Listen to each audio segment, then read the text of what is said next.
India, a subcontinent of diversity and contrasts, has attracted and fascinated travellers from time immemorial. Often, India's charms didn't allow them to leave. India's unsettled past, its diverse culture, art and architecture make up a great mosaic that fascinates its visitors.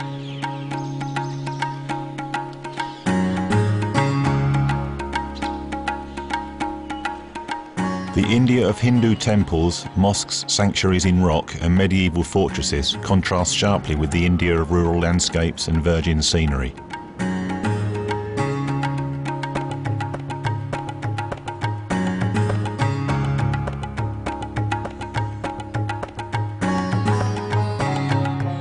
"80% of India's more than 1 billion inhabitants live in the country.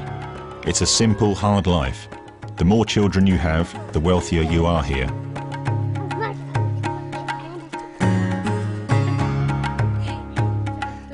But even the poorest of the poor are hospitable and invite visitors with a mixture of friendliness and curiosity. If you get closer to India's diversity and uniquity, you will find a fascinating country.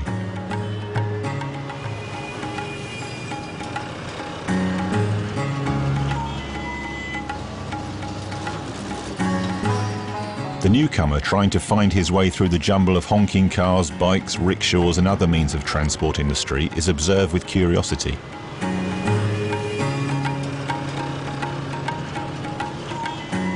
Old Delhi, the beautifully coloured and disordered historical centre of Delhi, stirs all your senses and invites you to feel the atmosphere of India as a whole, with more than a wealth of people and countless sacred cows.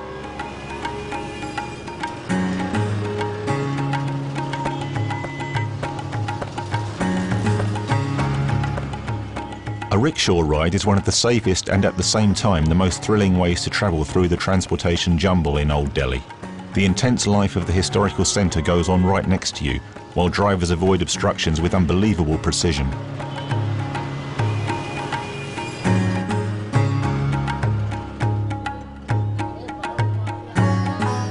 The biggest crowd is at the bazaar in the centre of Old Delhi. Here you sell, trade and barter. It doesn't matter whether you deal in fruits or fabric.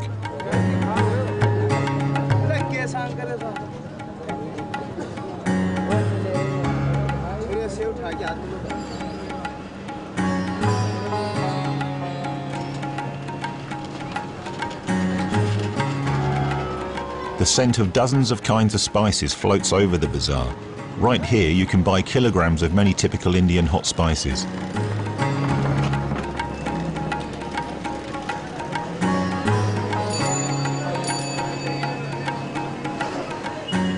Life in Old Delhi goes on in the street where both people and animals calmly withstand the rush of the city.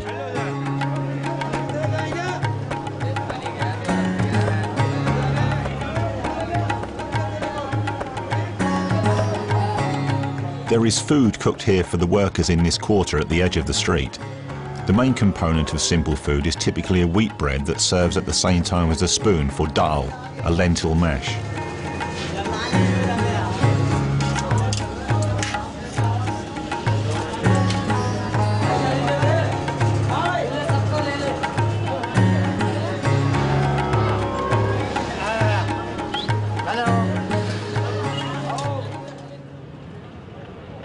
The Red Fortress towers over the medieval Oriental Old Town like a pinkish mirage.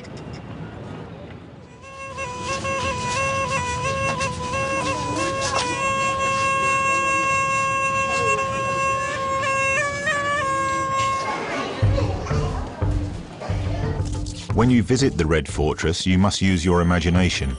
When the palace was completed in 1648, silk roofs covered its halls and inner gold, silver and precious stones. Today its former splendour is marked only by its mighty structures.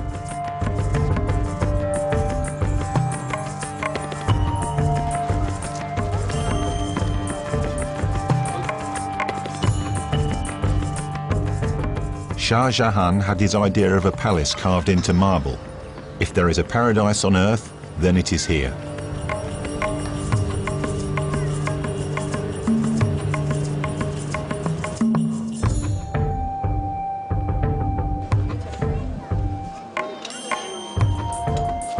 The Friday Mosque, the largest mosque in India, dominates a small hill above the Red Fortress.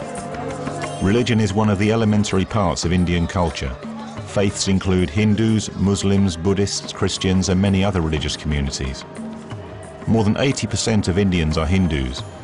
Their temples form not only religious but also social and cultural centres for their communities.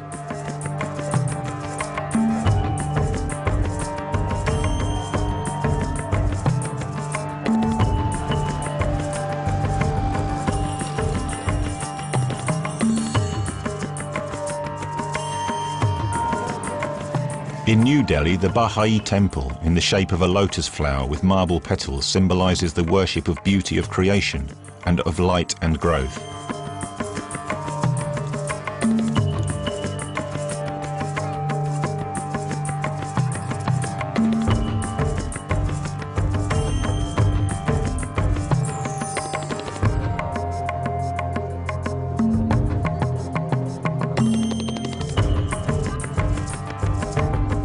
Religion also gave strength to a man whose passive resistance against oppression has become a legend, Mahatma Gandhi. Gandhi's memorial pays homage to the non-violent fighter who overturned British colonial power with his philosophy.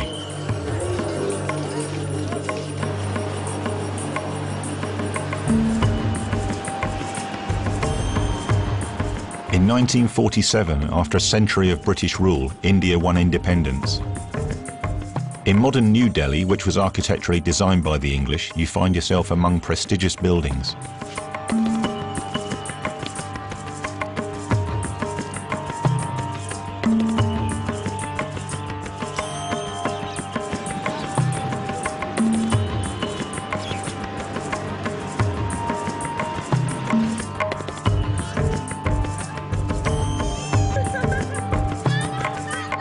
The federal state of Rajasthan, literally a country of kings, lies to the southwest of Delhi. The vast majority of the Indian population live in the country. Thanks to improved irrigation systems, life in the country isn't an everyday struggle for survival anymore. It is still hard and people are poor.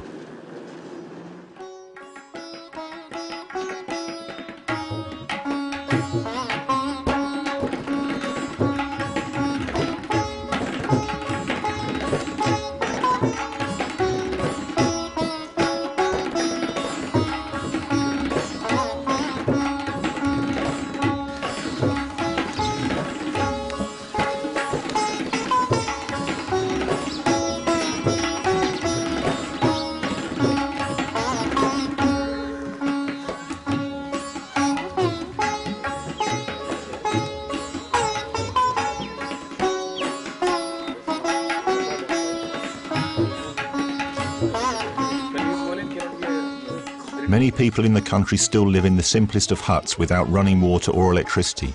Corn is still ground manually.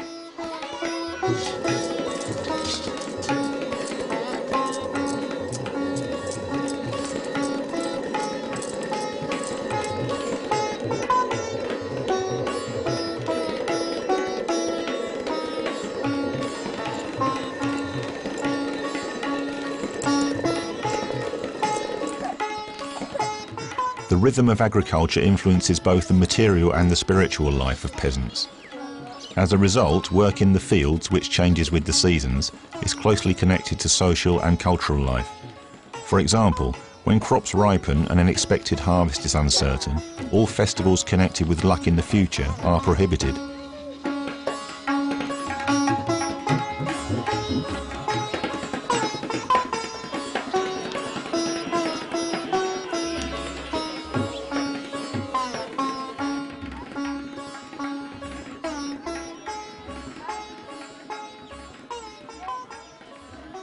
If you would sooner experience animals in the wild, you can visit the nearby Sariska National Park for a safari. You can tour the most interesting animals' breeding areas and their resting places only with an experienced guide. It is better to book the tour including accommodation in advance. To see local tigers and panthers isn't guaranteed, but you can observe less dangerous animals in much closer proximity. Sariska National Park in Rajasthan was proclaimed a protected area in 1958, and later it gained the status of a national park. Since the park lies in the Aravalli Mountains, its area of 788 kilometres squared is mainly a mountainous landscape. Apart from tigers, there are also other predators and scavengers like panthers, jackals and hyenas. Other animals here include deer, wild boar, rabbits, armadillos and many kinds of birds. And the best season to visit the park is between November and March.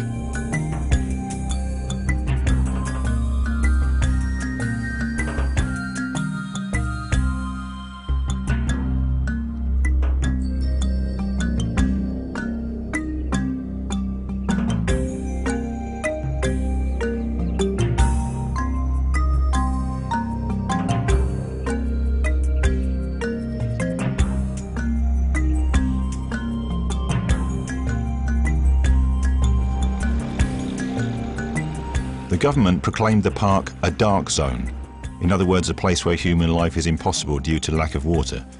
Despite that fact, more than 10,000 people living here in 17 villages who use traditional ways to get water refuse to leave with their cattle. In the years to follow, the villagers built countless dams so that the government has to proclaim the area a white zone. Thanks to their effort, local inhabitants have improved their standard of living, but they also save many endangered animals from dying out. The animals have enough water again, and the presence of the villagers give poachers no real opportunity.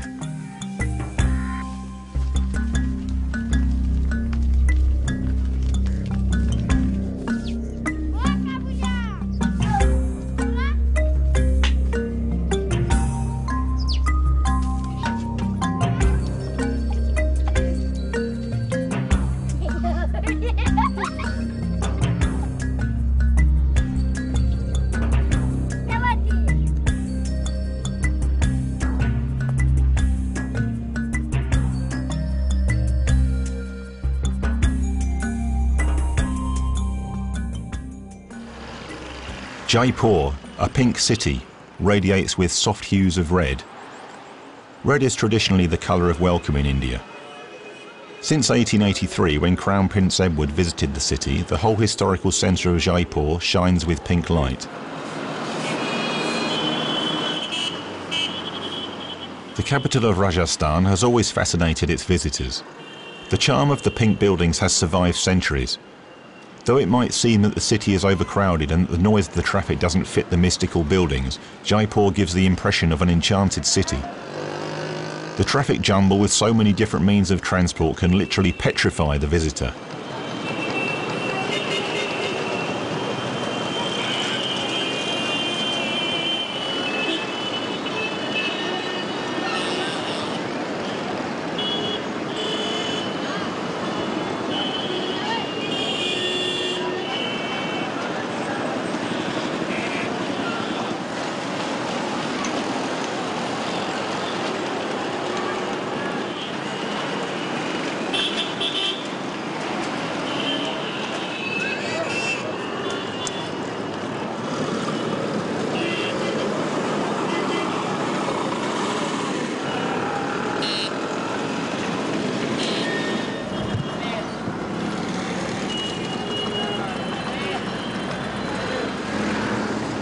In 1799, the Maharaja had a special palace, the Palace of Winds, built for his women, in order to be able to observe life in the streets and not to be seen himself.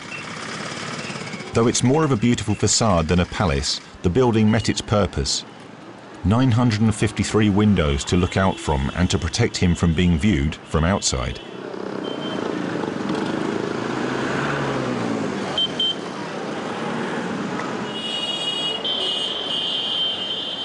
We enter a totally different world when visiting one of the many Hindu temples. People recite religious verses and sing hymns in the courtyard.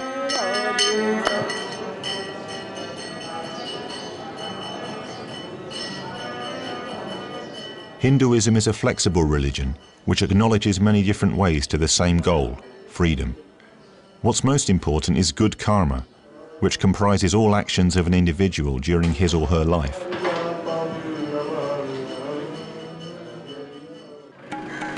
Beautifully coloured gates lead visitors to the complex of the city palace of Jaipur. The main 7-storey building, Chandra Mahal, is still inhabited by the Maharaja's descendants. At the beginning of the 19th century, the Maharajas lost power to the British even here in Rajasthan, the country of kings. When King Edward VII was crowned, the then Maharaja had sacred Ganges water transported to London in the two biggest silver vessels to be found in India.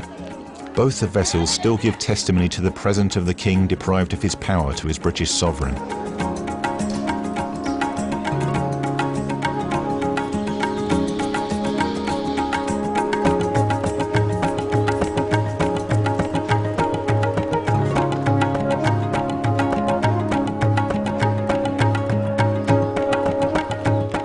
Still, the palace area of 5 kilometres squared and its decoration showed that the Maharaja's power was lost, but not so his pride in Rajasthan's culture.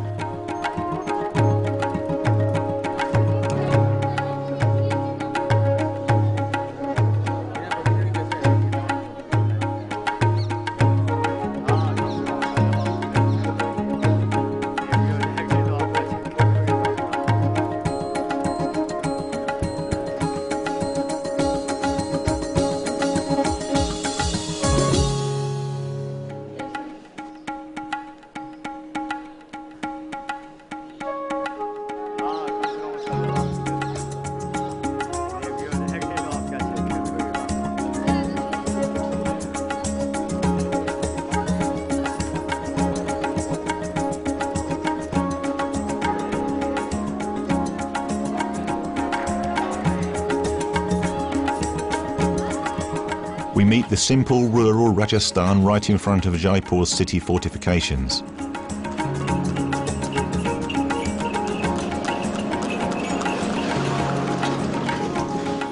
There are so many old palaces in Rajasthan that not all of them are preserved as museums or exclusive hotels, but serve as a scene for elephants having their bath.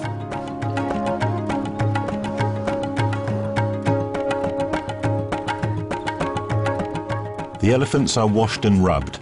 Then they may have a short break from their work of carrying tourists around. Normally these pachyderms carry tourists up the nearby hill to the Amber Fortress.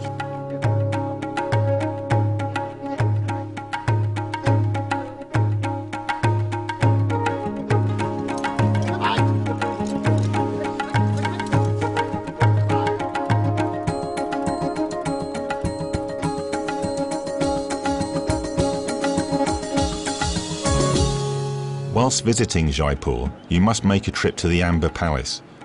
It lies 11 kilometres to the north of the city, and it is as beautiful as the palace in Jaipur. Amber was the capital of the Rajputana kingdom for 6 centuries before Jaipur was. The palace is from the 17th century and is very well preserved.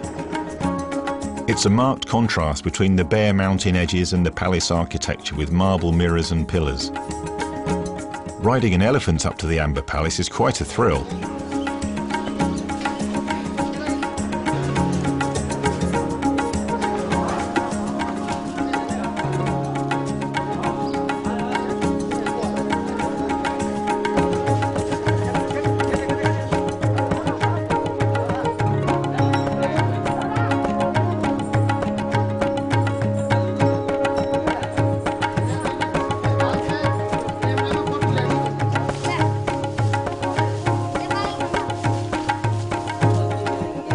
Brightly decorated elephants from the Amber Fortress are popular subjects for the visitors' cameras, whereas owners of the stout pachyderms prefer to be lullabied by their animals into sleep.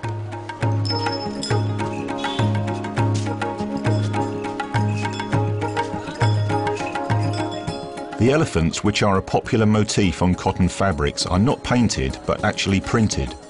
A visit to one of the many manufacturers in Jaipur is worth it. They offer a number of different fabrics, patterns and techniques.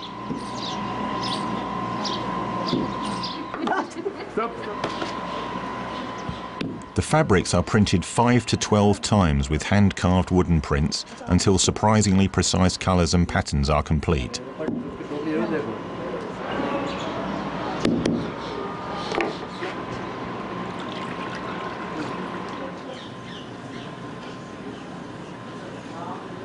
Look at over there, these are not original color. After dry, then wash it, all colors change and permanent colors come out. Because we use vegetable dyes, natural dyes which is made by some flowers and vegetables. Just like a blue from indigo, red from sugar cane, green from mango leaves, yellow from turmeric.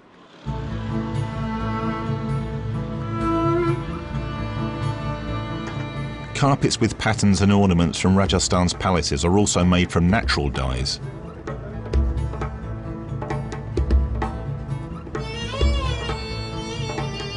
Manual work almost seems to be a meditative practice, but a knot follows a knot.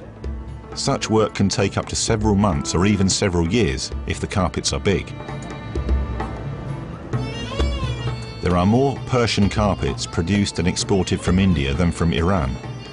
The techniques of carpet making travelled from Persia to India a long time ago with the migration of local peoples.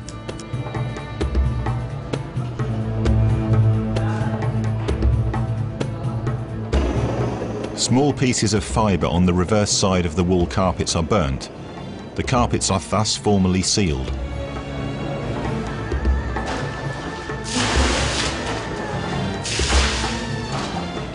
Then the carpets are bleached several times so they can be washed, cleaned and brushed and finally reveal their beauty to the light.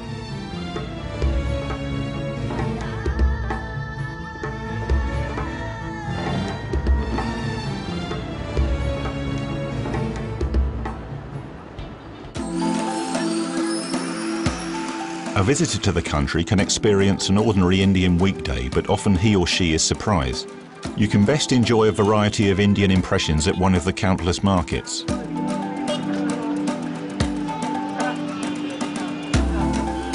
An Indian hairdresser works outdoors, quite near to his potential customers and bystanders.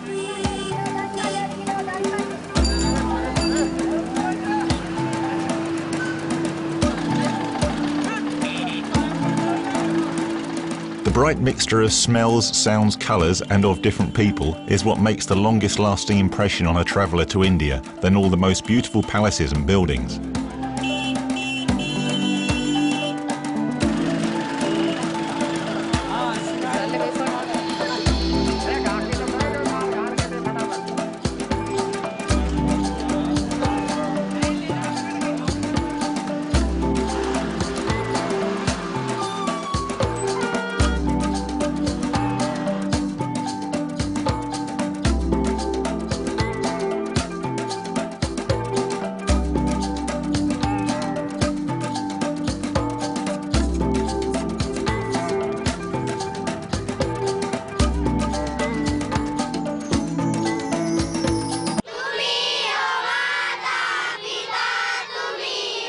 Every school day in India begins with a prayer. However, in the country, school children aren't a commonplace picture in India. Today there are still millions of Indians who can neither read nor write. In some federal states, the rate of illiterate people is over 50%. That's why even a small village school means progress. Nevertheless, the teaching aids are simple, and only the teacher is privileged to have his own table and chair.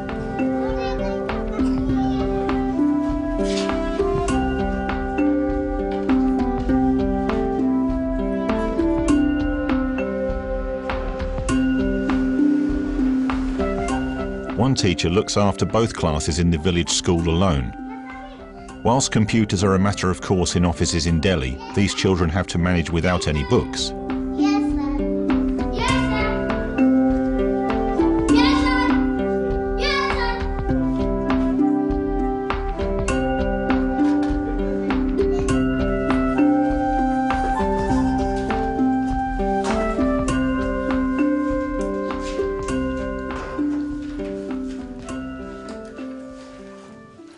Uttar Pradesh is one of the most densely populated states in India, but you can find here places of mystical peace and vastness.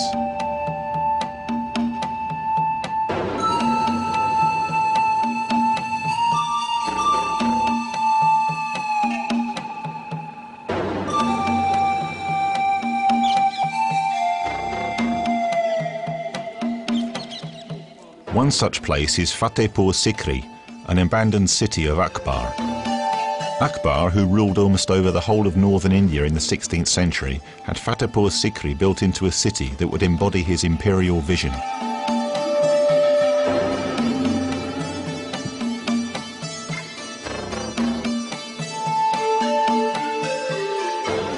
As the legend says, Akbar built Fatehpur Sikri, the city of victory, after his long yearned for son was born. A holy man living in the hills foretold this good news to Akbar. Akbar then built his palace city right at this very place.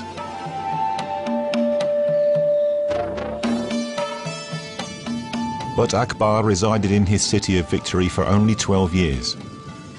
After Akbar's death, the city became a city of ghosts.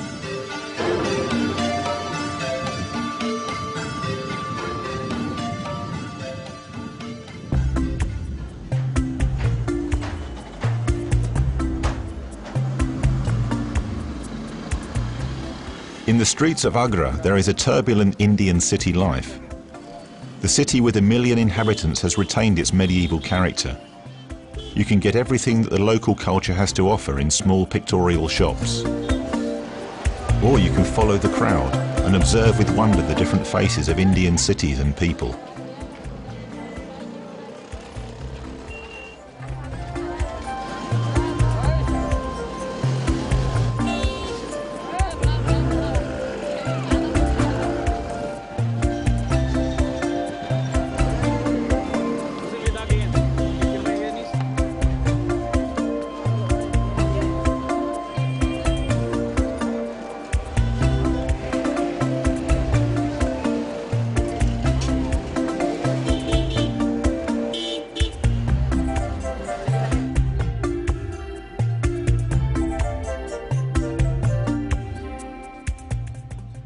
The Red Fortress in Agra is a symbol of greatness of Mughal emperors. 3 generations of rulers developed the power and magnificence of this palace city, which used to have 500 buildings.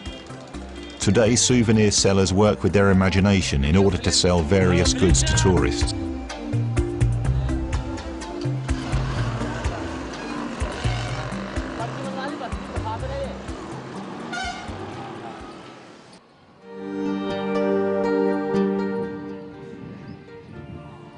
You can admire it from far away, from Agra's highest point, the Taj Mahal. Taj Mahal, a marble memorial, was built by the great Indian Mughal Shah Jahan in 1651 as a mausoleum for his beloved wife Mumtaz Mahal, who died giving birth to her 14th child. Inconsolable after her death, he built this beautiful building from red sandstone and marble. It's a masterpiece of Indo-Islamic art.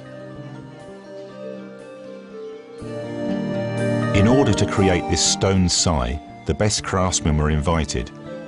They built the mausoleum with 22 domes, with minarets 40 meters high in each of the corners of the external wall. Mumtaz Mahal and later also her husband Shah Jahan shared a single place for their final sleep in the central building. Arches of the 4 great gates leading to all the cardinal directions are covered with calligraphic stripes of verses from the Quran that represent resurrection and paradise.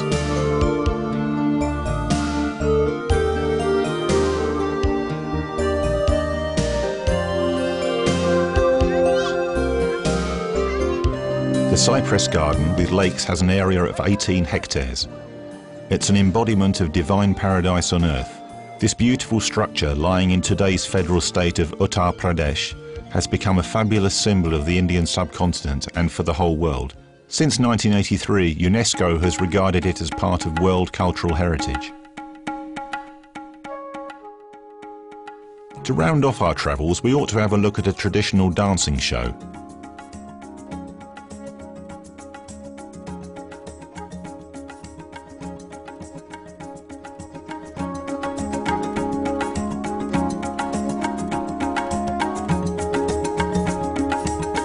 Indian dancers perform unbelievable routines, dancing over sharp scimitar blades or over glass fragments without any pain. It's an art that should in no way be imitated at home.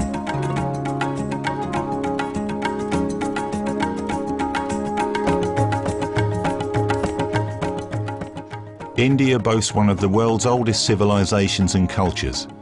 Its thousands-year-old history is reflected in many magnificent buildings. This multinational, multicultural, multi-ethnic country is full of memorials, splendid temples, mosques and wonderful palaces. India's future as one of the biggest industrial countries seems to be bright in the new millennium. Varied landscapes and vegetation and diverse everyday traditions make up a bright kaleidoscope of images and impressions that you will never forget.